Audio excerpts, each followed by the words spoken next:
Hello and good morning everyone.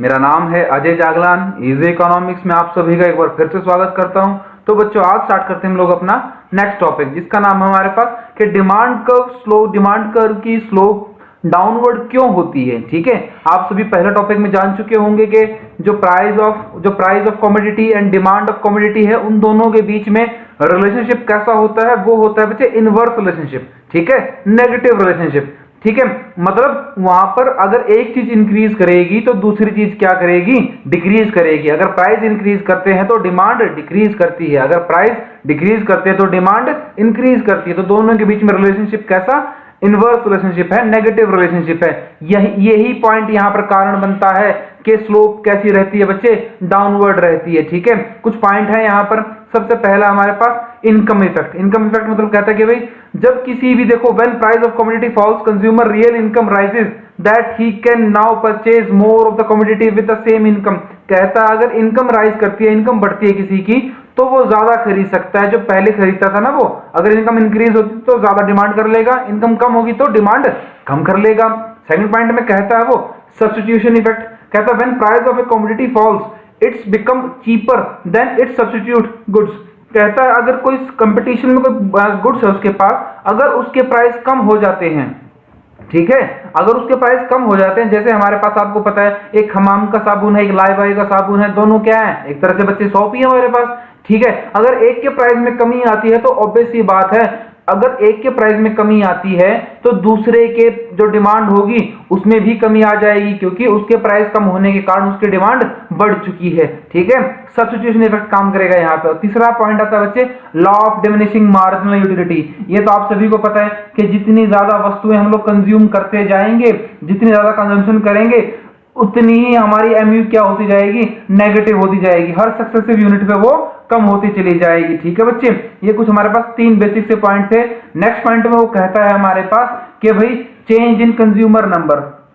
देखो, change in consumer number कहता है कि चेंज इन कंज्यूमर नंबर, अगर कंज्यूमर का नंबर बदल जाए। कंज्यूमर का नंबर कैसे मतलब बच्चे कि पहले तो उसको बहुत ज्यादा लोग खरीदते थे, किसी वस्तु को पहले बहुत सारे लोग खरीदते थे, अब उसको बहुत थोड़े लोग खरीदते हैं। आप लोग एक बड़ी सिंपल सी बात देखना, जब एक बार आप सभी को एग्जांपल याद होगा, एक टाइम पे एक इशू रेज हुआ था कंट्री के अंदर कि मैगी के अंदर लेड है, जहर है। ठीक है, तो पहले की डिमांड पे देखना, और जब ये बात उठी उसके बाद जो डिमांड हुई उस पर असर देखना। पहले देश के अंदर उसको लाखों लोग, करोड़ों लोग कंज्यूम करते थे मैगी को। ठीक है, जब ये पॉइंट रेज हुआ कि मैगी के अंदर लेड है, तो एकदम से उसकी जो टोटल नंबर पॉपुलेशन थे उसमें क्या आ गई बच्चे, कमी आ गई। ठीक है, जिससे क्या हुआ, उसकी डिमांड पे नेगेटिव असर पड़ा बच्चे। पहले बहुत सारे लोग खरीदते थे, अब उसको बहुत थोड़े लोग खरीदते हैं। भाई ऑब्वियस सी बात है, असर तो पड़ेगा ही उस पे। ठीक है, अगर किसी वस्तु की डिमांड पे कुछ असर होना है तो क्या, जो चेंज इन कंज्यूमर नंबर है, जो टोटल नंबर ऑफ कंज्यूमर उसको कंज्यूम करते हैं, उस पर चेंज होता है तो असर पड़ता है। ठीक है, ये कुछ कारण थे जिसके कारण क्या होता है, डिमांड कर्व की स्लोप क्या रहती है बच्चे, डाउनवर्ड रहती है। ठीक है, अगला टॉपिक आता है हमारे पास exception of law of demand. अब कौन से ऐसी जगह है, कौन से ऐसे पॉइंट है जहां पर लॉ ऑफ डिमांड लागू नहीं होता। देखो, पहला आता है हमारे पास गिवन गुड्स। गिवन गुड्स को मैं आपसे सिर्फ एक ही वर्ड में आंसर देना चाहूंगा इसका। गिवन गुड्स का मतलब होता है बच्चे घटिया क्वालिटी की गुड्स।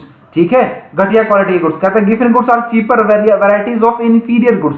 इंफीरियर गुड्स होता है बच्चे घटिया क्वालिटी की गुड्स, गिवन गुड्स होता है उससे भी घटिया क्वालिटी की goods. This category covers cheaper variety like bajra, low price rice, low price bread. देखो बच्चे, वैसे बाजरा ये लो प्राइस चीजें नहीं होती, लेकिन एग्जांपल के तौर पे इनको लेना ही पड़ेगा हमें। Due to the lack of substitute consumer consumes these goods even at high price. Consumer इनको हाई प्राइस पे भी खरीद लेगा बच्चे, ठीक है, प्राइस होने के कारण भी। ठीक है, तो गिवन गुड्स आएंगे हमारे पास। सेकंड पॉइंट में कहता है वो बेसिक नेसेसिटीज ऑफ लाइफ। अब कुछ ऐसी वस्तुएं भी आती हैं जिनके प्राइस बढ़ जाए, कितने गुना बढ़ ले बच्चे, तो हमारी डिमांड पर कोई असर नहीं पड़ता। ठीक है, उनके प्राइस कम हो जाए तो भी कोई असर नहीं पड़ता। ऐसी वस्तुएं कौन सी होती हैं, ऐसी गुड्स होती है हमारे पास बच्चे जो डेली आम रूटीन में इस्तेमाल की जाती है, जो डे टू डे लाइफ में कंज्यूम की जाती है। आप सभी को पता है, नमक है, सरसों का ऑयल है, साबुन है, ठीक है, घी है, ये सब चीजें बच्चे आम डेली लाइफ में कंज्यूम की जाती हैं। कल को नमक के प्राइस 10 रुपए से बढ़ के 1000 रुपए हो जाए तो भी सब्जी में डलेगा। ठीक है, ये तो है नहीं कि नमक के बिना सब्जी बनेगी बच्चे, कंज्यूम होगा ही होगा। लोग नहाएंगे, साबुन का इस्तेमाल करेंगे बच्चे वो, ठीक है। तो इनकी कंजम्पशन ऐसे ही बरकरार रहेगी, प्राइस इंक्रीज करें या डिक्रीज करें। थर्ड पॉइंट में वो कहता है हमारे पास फियर ऑफ शॉर्टेज। देखो फियर ऑफ शॉर्टेज कहीं ना कहीं बच्चे रिलेट करता है हमारा एक्सपेक्टेशन के हिसाब से, ठीक है। इस पॉइंट को भी मैं एग्जांपल की हेल्प से कवर करना चाहूंगा। आप सभी को पता है 3-4 साल पहले एक इश्यू रेज हुआ कंट्री के अंदर कि नमक खत्म होने वाला है, नमक खत्म हो जाएगा, ठीक है। 2-3 दिन का फिगर था ये, 2-3 दिन की चीज थी। रातों रात कहाँ लोग एक पैकेट खरीदते हैं, कई कई महीनों में एक पैकेट कंज्यूम होता है, लोगों ने बोरी भर के नमक खरीद लिया। कहाँ हमें 18 रुपए किलो नमक मिलता है, वो नमक बच्चे 1600 रुपए किलो तक बिका है। लोगों को डर होगा कि भविष्य में खत्म हो जाएगा, ठीक है। उस हिसाब से करंट की बात करता हूं मैं, तो आप सभी को पता होगा जैसे ही लॉकडाउन की घोषणा हुई, अपने देश के लोगों में एक रूमर फैल गया, नहीं लॉकडाउन होगा, कुछ भी नहीं मिलेगा, तो सामान पहले खरीद लो। लोग बाहर सड़कों पे आगे खरीदने के लिए। अब ऑब्वियसली बात है, जो रिटेलर्स होंगे तो प्राइस इंक्रीज कर लेंगे उनके। कारण क्या? फियर ऑफ शॉर्टेज, के भविष्य में कहीं कमी ना हो जाए, ठीक है। उस कमी से बचने के लिए अपने पास स्टॉक पूरा कर लो। तो क्या करेंगे बच्चे, लोग स्टॉक पूरा करने के लिए उनको पहले ही खरीद लेंगे। डिमांड पे असर पड़ रहा है, डिमांड एकदम से राइज करगी, ठीक है। अब देखो कर्व इसकी हमारे पास यहां पर कहता है demand curve slopes upward when law of demand fails. अब एक सिचुएशन ऐसी भी आती है बच्चे, आप सभी को पता है, जहां पर लॉ ऑफ डिमांड लागू होता है वहां पर कर्व कैसी बनती है, वो बनती है left to right downward sloping, ठीक है। डाउनवर्ड स्लोपिंग हमारी कर्व बनती है। यहां पर आप लोग देखना, जहां पर लॉ ऑफ डिमांड लागू नहीं होता, लॉ ऑफ डिमांड फेल हो जाता है, तो वहां पर कर्व कैसी बनेगी, मतलब प्राइस इंक्रीज करेंगे तो डिमांड इंक्रीज करेगी, और प्राइस डिक्रीज करेंगे तो डिमांड डिक्रीज करेगी, ठीक है। यहां पर हमारा जो डिमांड का स्लोप बनेगा बच्चे, वो बनेगा पॉजिटिव स्लोपिंग डिमांड कर्व, ठीक है। वो बनेगा राइट टू लेफ्ट बनेगा, ठीक है, राइट से लेफ्ट में जाएगा, ठीक है। आप देख रहे हैं डी और डी1 हमारी डिमांड कर रहे हैं, यहाँ पे प्राइस इंक्रीज कर रहे हैं और डिमांड इंक्रीज कर रही है, तो पॉजिटिव स्लोपिंग बनेगा, यहाँ पे पॉजिटिव रिलेशनशिप होगा, ठीक है। अगले टॉपिक में कहता है वो movement of the demand curve. अब ये एक टॉपिक है बच्चे, टॉपिक का नाम है यहाँ पर movement and shifting of demand curve. तो आपसे हम पहले बात करेंगे movement of the demand curve. देखो मूवमेंट की बात क्या होता है बच्चे, मूवमेंट की बात करता है वो when there is a change in quantity demanded of a particular commodity because of a change in price, कि किसी वस्तु के प्राइस में चेंज होने के कारण अगर उसकी डिमांड में असर पड़ता है, ठीक है।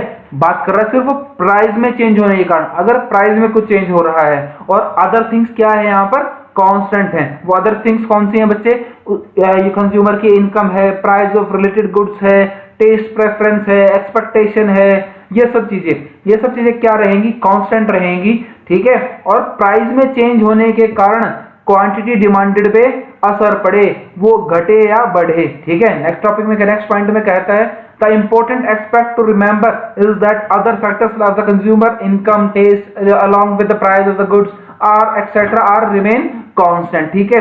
नेक्स्ट में कहता है the movement along the demand curve refers to extension of demand and contraction of demand. देखो जो हमारे पास जो मूवमेंट हो गया ना बच्चे, इंक्रीज करती है डिमांड, प्राइस अगर कम हुए डिमांड इंक्रीज हुई, तो कहेंगे डिमांड को एक्सटेंशन ऑफ डिमांड, ठीक है। अगर प्राइस इंक्रीज हुए डिमांड कम हुई, तो टॉपिक आता है हमारे पास कॉन्ट्रैक्शन, एक्सटेंशन और कॉन्ट्रैक्शन। इसका पॉइंट आप क्लियर समझना, एक्सटेंशन इंक्रीज एक्सटेंड कर रही है, कॉन्ट्रैक्शन सिकुड़ रही है, ठीक है। इन दो पॉइंट के आसपास हमारी मूवमेंट होती रहती है।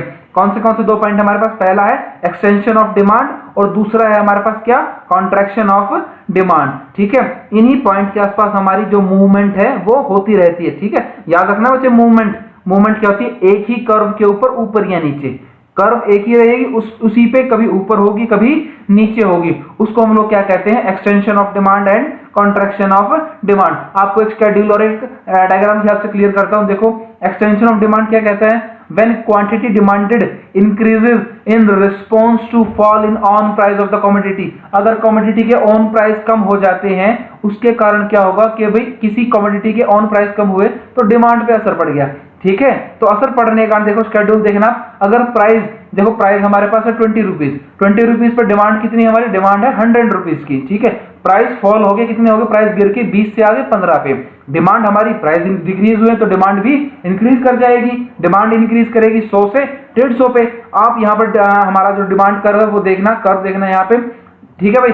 कर्व देखना, कर्व कहां से जा रही है बच्चे, एक्सटेंड कर रही है ना कर्व, ठीक है। अब पहली जो हमारी कर्व थी, पॉइंट था हमारे पास ए पॉइंट था।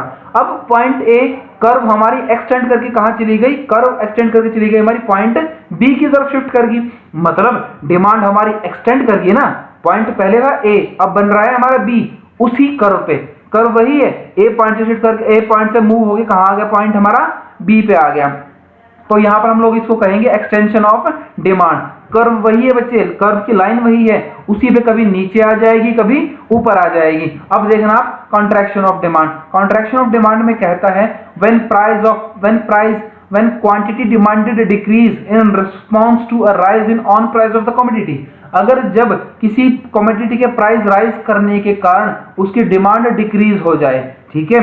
स्केड्यूल देखना, प्राइस है हमारे पास 20, डिमांड है 100। जब प्राइस है 20 हमारे पास, डिमांड उसकी थी 100 यूनिट्स की, प्राइस इंक्रीज करके बच्चे कॉन्ट्रैक्शन ऑफ डिमांड में कहा गया है ना, प्राइस उसके हो गए इंक्रीज, 20 से इंक्रीज होगी कहां पर आ गए हैं वो 25 पे आ चुके हैं। तो डिमांड गिर के क्या होगी, डिमांड आ गई हमारे पास 100 से गिर के 70 पे आ चुकी है। तो डिमांड हमारी कर्व पे कैसा असर पड़ेगा, कर्व पे पड़ेगा कॉन्ट्रैक्शन, कर्व डिमांड कर्व हमारी सिकुड़ जाएगी। अब देखना आप यहाँ पर पॉइंट हमारे यहाँ पे जो पहला जो हमारे पास प्राइस और कॉम्बिनेशन था प्राइस और डिमांड का, वो था ए पॉइंट कॉम्बिनेशन पे, ठीक है। अब यहाँ पर हुआ प्राइस इंक्रीज हुआ, डिमांड कम हुई है, मतलब ए पॉइंट से मूव करके जो अगला हमारा नेक्स्ट पॉसिबल कॉम्बिनेशन है वो कहाँ चला गया, वो चला गया हमारे बच्चे बी पॉइंट पे। तो डिमांड कर्व यहाँ पर क्या हुई है, कॉन्ट्रैक्ट हुई है, मतलब जिसको कहते हैं सिकुड़ी है, वो कम हुई है, इसको कहते हैं मूवमेंट। कॉन्ट्रैक्शन और एक्सटेंशन की फॉर्म में इसको हमने समझा है, ठीक है बच्चे। आज के टॉपिक में इतना ही, आशा करता हूं आपको पूरा टॉपिक क्लियर हुआ होगा, और चैनल को सब्सक्राइब करना बिल्कुल ना भूलें बच्चे, जिससे नई नोटिफिकेशंस आपको तुरंत मिल जाएं, ठीक है।